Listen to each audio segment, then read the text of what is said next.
আমি আপনাদের সাথে আগে সবসময় সুন্দর সুন্দর গাছের ভিডিও শেয়ার করেছি, কিন্তু এখন আর ইদানিং এত সুন্দর গাছ নেই। সবগুলো গাছ বুড়ো হয়ে নষ্ট হয়ে গিয়েছে, পুরো মাচা ভরে গেছে পচা পাতা, শুকনো ডালা, শুকনো লতাতে। তারপরও মাঝে মাঝেই গাছে ফলন হয়েই যাচ্ছে, কিন্তু ওই সমস্যা একটাই, সেটা হচ্ছে মাছি পোকা।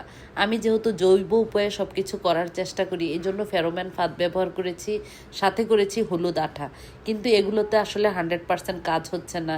50%-এর মতো কাজ হয়, ওরা ওদের মতো করে খোঁচাই দিয়ে যায়। তো যারা বাণিজ্যিকভাবে চাষ করে তারা যে কেন বিষ প্রয়োগ করে, এটা আসলে আমি ছাদ কৃষি করতে গিয়ে বুঝতে পেরেছি। বিষ প্রয়োগ ছাড়া সতেজ সবজি পাওয়া আসলেই দুষ্কর হয়ে দাঁড়িয়েছে।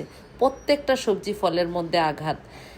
এখন এর জন্য একমাত্র উপায় হচ্ছে কীটনাশক। তো যেহেতু কীটনাশক স্প্রে করব না, এগুলোকে সহ্য করতেই হচ্ছে।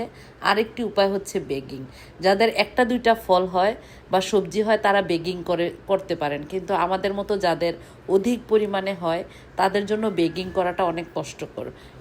কেননা এই পোকা ফল সবজি সহ সব কিছুতেই খোঁচা বসায়। যেমন ধরেন ধুন্দুল, জালি কুমড়া, লাউ, পটল, কাঁকরোল, চিচিঙ্গা, পেয়ারা, সব কিছুতেই। এক্ষেত্রে কিন্তু আপনাকে প্রত্যেক দিন 50-60টা করে বেগিং করতে হবে। এটাকে আসলে বলেন পসিবল? দেখেন একটার মধ্যে কতগুলো করে পোকা একসাথে বসে আছে। এত কিছু করার পরও এখন কি করি বলেন?